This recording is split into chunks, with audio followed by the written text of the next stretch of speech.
Welcome to NASA Edge. An inside and outside look at all things NASA. Hey, today we have a great show because we're going to be talking about the total solar eclipse. A phenomenon which hasn't occurred in the United States, well, the contiguous United States, since 1979. And this next total solar eclipse is going to take place on August 21st, 2017, and we're going to actually be there for a live show in Carbondale, Illinois. Yeah, I can't wait. You know, that Path of Totality is going to swing just south of Portland, Oregon. It's going to sweep through Casper, Wyoming, go just south of St. Louis, through Bowling Green, Kentucky, and to Charleston, South Carolina. It's going to be awesome because millions of people from around the world are going to be coming to the United States. And not to see us, but to see the total solar eclipse. Right. And it's crazy. Well, actually, I haven't seen the total solar eclipse since the opening of Heroes. You got me, because I was going to say, when did you see a total solar eclipse? I want some superpowers. Hopefully with this eclipse, we can pick up some superpowers. Maybe. I tell you what, we have a lot of subject matter experts on the show today. We're going to be talking about eclipses in general, where are the best sites to see the eclipse, and we're going to talk a little bit about where we're going to be and about our show. But to get things started, I talked to Eric Christian at the Goddard Space Flight Center, and he gave me the 411 on what a total solar eclipse is and why it's so important to us. So Eric, tell us exactly what is a total solar eclipse?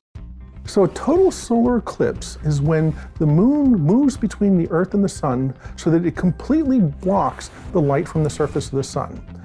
And at that time, the Earth gets dark. You're in the shadow of the moon, and you can see the atmosphere of the sun, which normally you can't see, called the corona, streaming away from the sun.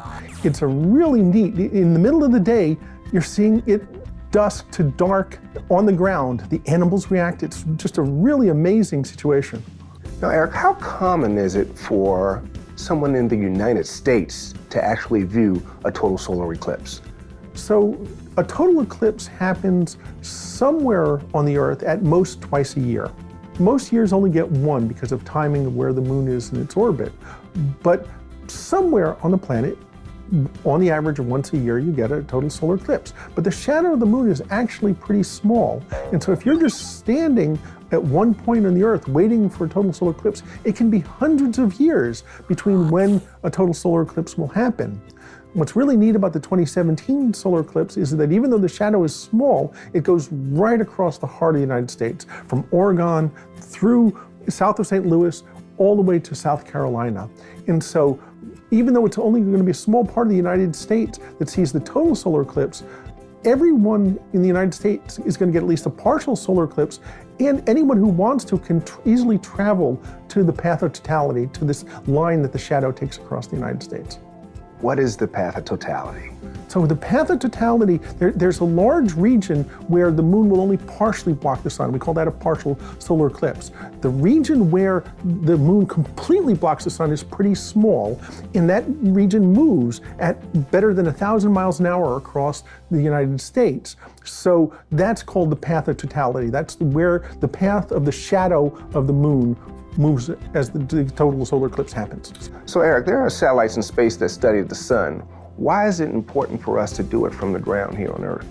So there's a couple reasons why. We have what are called coronagraphs, which make an artificial solar eclipse by putting a disk out in front of a telescope and camera to block the main light of the sun so you can see the corona, the atmosphere of the sun streaming away from the sun. We've been flying those for many years in space, but because for various physics reasons, because the disk is so close to the telescope, you can't get all the way down to the surface of the sun. You have to start further out. You have to block more than just the sun in order to see the corona. With a total solar eclipse, the moon is almost perfectly the size of the sun, and so you see the corona almost all the way down to the surface of the sun. And that's actually that narrow region that you can see in a total solar eclipse that you can't see from space, is where all the action is happening. That's where the solar wind is accelerated. That's where the corona is heated. And so that's really exciting to see that deep corona in a total solar eclipse from the Earth that you can't see from space.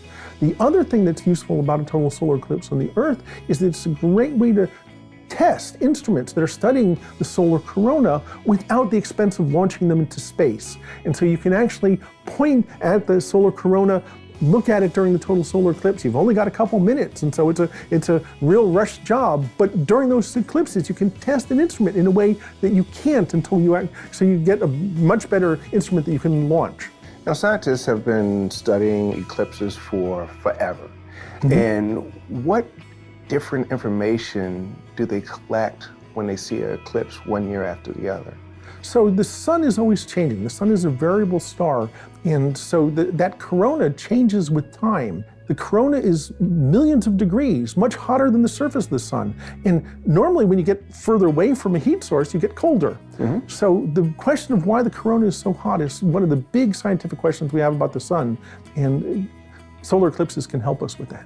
Now, we just can't look up into the sky with our bare eyes. We need some protection. Tell us a little bit about what we need to actually view the solar eclipse. So during the total solar eclipse, when the moon completely blocks the main light of the sun and you see the corona, you actually don't need glasses. That's one of the neat things about it. But any other time, during partial solar eclipses, during things called annular solar eclipses, and during planetary transits, Mercury and Venus transits, you need to protect your eyes. You'll really hurt your retina if you just stare at the sun. Even if only a sliver of it, the sun is so bright that it only takes a teeny sliver to do some damage. So even though it may look dim because most of the sun is blocked, you still need glasses. And there'll be millions of these things across the United States, and you should put on your protective glasses, and then you'll still be able to see the sun. These things are completely black to everything except the really bright light, but you'll still be able to see the sun. You'll be able to see the crescent shape during the partial eclipse, and you'll be able to see annular eclipses with glasses like these. So you gotta protect your eyes. Now keep in mind, to view a solar eclipse, you have to wear eye protection. So these sun viewing glasses is a great way to see the partial eclipse before totality and after totality. And you can also use a number 14 Waters glass like I'm wearing right now to view the eclipse. Or you can kick back on the Star Killer base and watch through a mask just like this one. Well, you really can't use a mask like that, Blair. Yeah, the color red mask is not going to work. No, just because it's dark around the eyes doesn't mean it's going to be safe. You're going to have a welder's glass or these type of pinhole. glasses, a pinhole demonstration. I mean, just regular sunglasses is not going to cut it. I wonder if I have a receipt for this mask. Save it for Halloween. Great idea, Chris. Fortunately, I had the opportunity to speak with Mr. Eclipse himself, Fred Espenak, who has safely seen many, many eclipses. Let's check it out. So, Fred, do you mind if I call you Mr. Eclipse? Not at all. So, how many eclipses do you think you've seen in your lifetime? In terms of total eclipses, I've been to 27 now. Wow. And I've seen probably about 3/4 of them. Is that because of weather or? Yeah, clouds. You can predict exactly where the eclipse is going to be to within a fraction of a second, but predicting the weather is a bigger challenge. And sometimes the luck of the draw, you get bad weather. Now, in terms of a total eclipse, I know what that is, a total solar eclipse. What are the other kinds of eclipses that you've seen and studied over the years? Well, the most common eclipse is a partial eclipse, in which the moon only covers part of the sun's disk. Those are interesting. They're sort of something to do in between total eclipses. Another solar eclipse type is the annular eclipse. And in some ways, it's similar to a total eclipse in that you've got the moon passing directly between you and the sun. But on the other hand, it's like a partial eclipse because not all of the sun is covered during an annular eclipse. The moon appears smaller than the sun, and you're left with a ring or annulus of sunlight surrounding the moon during the maximum phase. And the disadvantage of that is that you don't get the darkness of totality, you don't get to see the solar corona, you don't see planets in the daytime. So it's really, as far as viewing it, it's much more like seeing a partial eclipse. Now, with all these eclipses that you've seen, a few have been in the United States, but a lot of these are happening in maybe some more remote places around the world. What's the most remote location you've gone to see a solar eclipse? Hands down, Antarctica. Wow. Was on a Russian icebreaker for 28 days. We pulled off onto the ice sheet on eclipse day and set up on the ice sheet. Unfortunately, we had a lot of mixed cloud that day, so we saw bits and pieces of totality through some clouds. So it wasn't the best experience from that point of view, but the change in the lighting, we were surrounded by these icebergs, and the change of the lighting, the colors on the icebergs was fabulous. Now, We're going to be at Carbondale, obviously, for the 2017 eclipse. And what I'm wondering is, I know that that's a unique situation because 7 years later, Carbondale again is going to be right on the path of totality. How frequent of an occurrence is that kind of intersection when it comes to eclipses? Well, the frequency of seeing a total solar eclipse from any one spot on the Earth is about once in 375 years. It varies a lot over that number. That's just a really average number. But to have two of them in the same place is astronomically unusual. The previous total eclipse that passed through Illinois was back in 1869, so over a century ago. Wow. And in the future, the next total eclipse in Illinois is 2153, so that's over 100 years into the future before we get another one here. Just from my limited experience, I've never seen a total solar eclipse, but from my mind, it seems like they would all be the same. What makes the solar eclipses different each time? Every solar eclipse is different. For one thing, because they happen all over the world, you're in a different country. You're experiencing a different culture, a different environment. It might happen at a different time of day. The duration of the eclipse is different from one eclipse to another. It might be 30 seconds in India, and it might be 7 minutes in Mexico. But the real major difference is that the sun's corona is very dynamic. It changes day to day, hour to hour. I mean, you look at the NASA SOHO images in the LASCO coronagraph, and you see the corona really dynamic over the time scales of each image that are taken. So imagine the difference in the corona from one eclipse to another that's separated by 18 months. They're enormously different. What is it about the eclipse that has sort of directed your life, this life goal of chasing them all around the globe? What is it about them that interests you the most? Well, there's sort of two, at least for me, there are sort of two aspects of it. One is the sort of intellectual satisfaction of being able to predict something with such precision and then see it come to fruition. But the other one is much more visceral.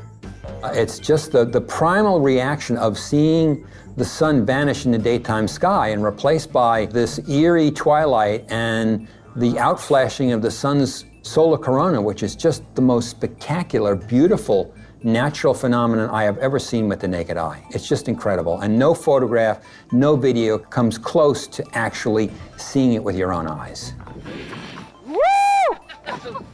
Blair, while you were doing the interview with Fred, I was just actually hanging on every word. And I have to say, he's probably one of the most interesting interviews we've ever had on NASA Edge. Yeah, and I'm just thinking about the preparation that goes into an event like this. I mean, because of weather, he's got to be ready to go out to the West Coast and be ready to view the eclipse there, Carbondale, or even on the East Coast, and make that decision at the last moment so that he can continue his reign as Mr. Eclipse. But I tell you what, that is sort of the big X factor in viewing a total solar eclipse is going to be the weather. Yep. I mean, you have to, a lot of these eclipse chasers are on point the day or two before. They don't know where they're going. It's true. So. We're going to be locked into Carbondale, Illinois, but I'm actually wondering if he actually has his own private jet so he can hop around and get to where he needs to be. If he doesn't, it's a good call. Think he has Mr. Eclipse on the side? Maybe.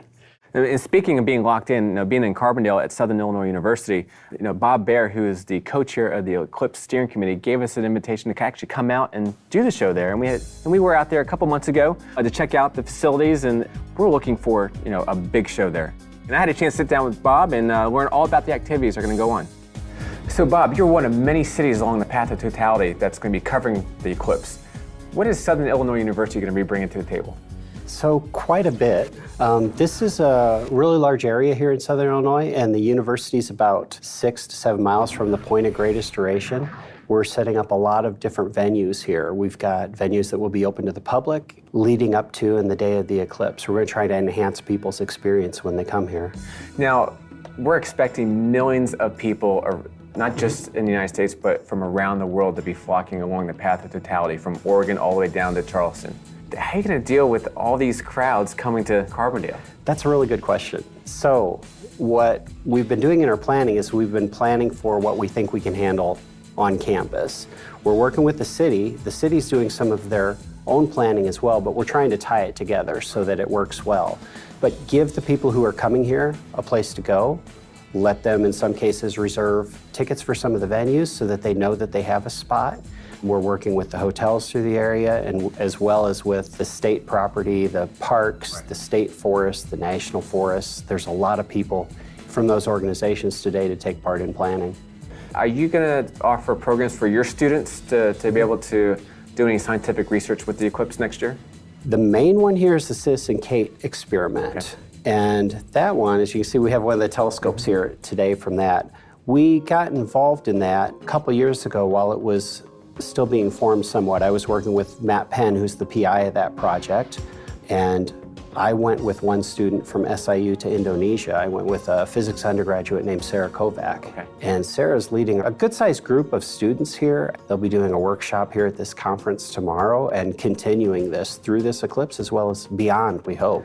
Now, you were over in Indonesia to view the last eclipse, which was back in March of this year? March 9th, 2016, yep. So what are some tips that you can give to the general public who may want to see the eclipse, or if they're outside the path of totality to see the partial eclipse, that may help them out? So the eclipse is big. That was one of the things I didn't understand. When I saw it in the sky, it was a lot larger than I expected. You've got this full moon and you've got a corona, and that corona looked to be about twice the diameter of the sun.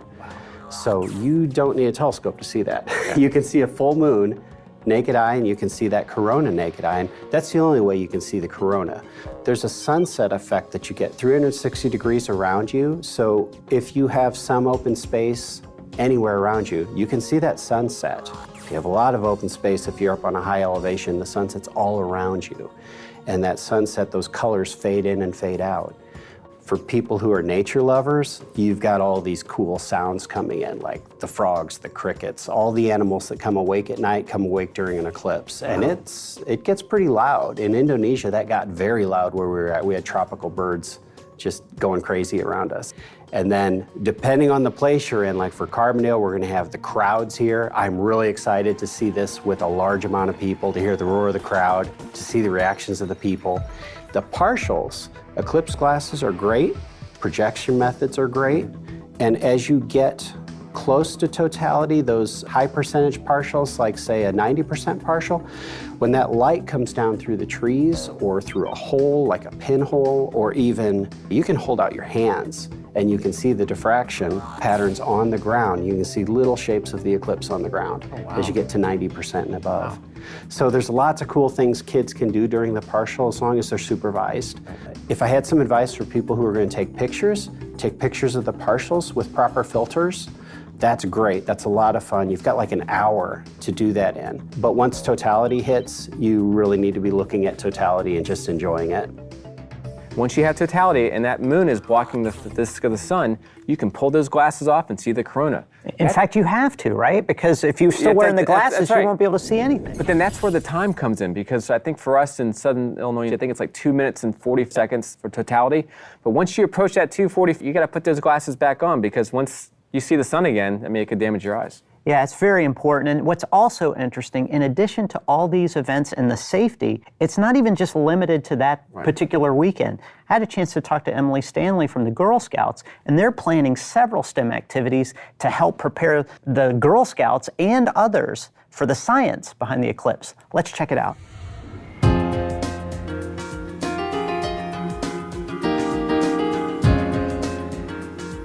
Emily, I understand that the Girl Scouts are very interested in STEM initiatives and implementing them, and I'm just wondering, how do you go about adding these STEM initiatives into the Girl Scout program?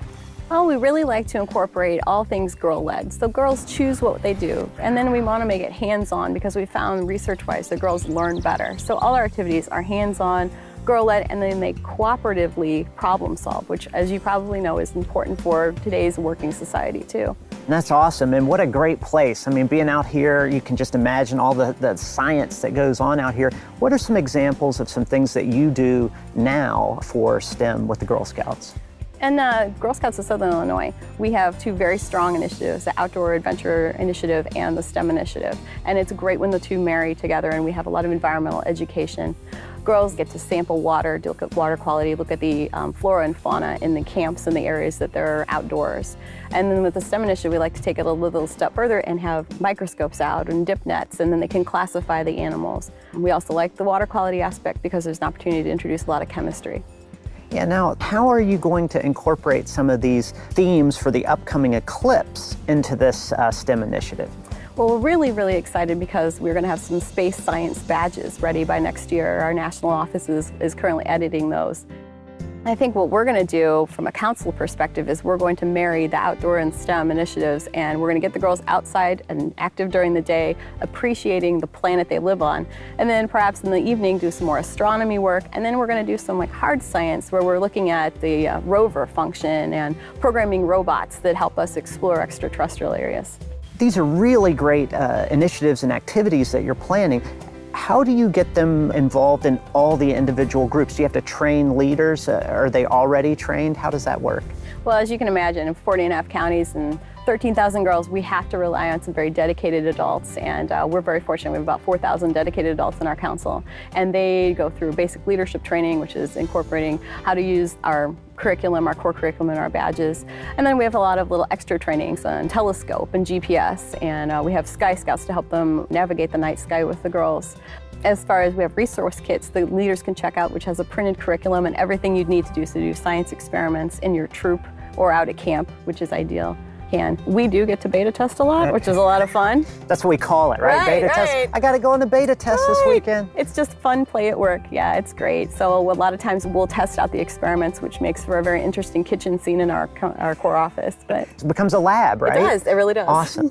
Now, speaking of kitchens, Girl Scouts famous for some cookies, I believe. I wouldn't know, but I'm assuming so. Are you guys going to have an Eclipse cookie, maybe? Maybe not an Eclipse cookie per se, but we certainly are going to use the cookies in helping promote the Eclipse activities that we're going to do. Would that involve some extra cookies being available that we could perhaps eat during the production? Of course, of course. That's how we often thank our collaborators. Our girls are really good at getting out there, and part of the cookie sale is learning financial literacy skills, which is important to any job, but especially a job in STEM.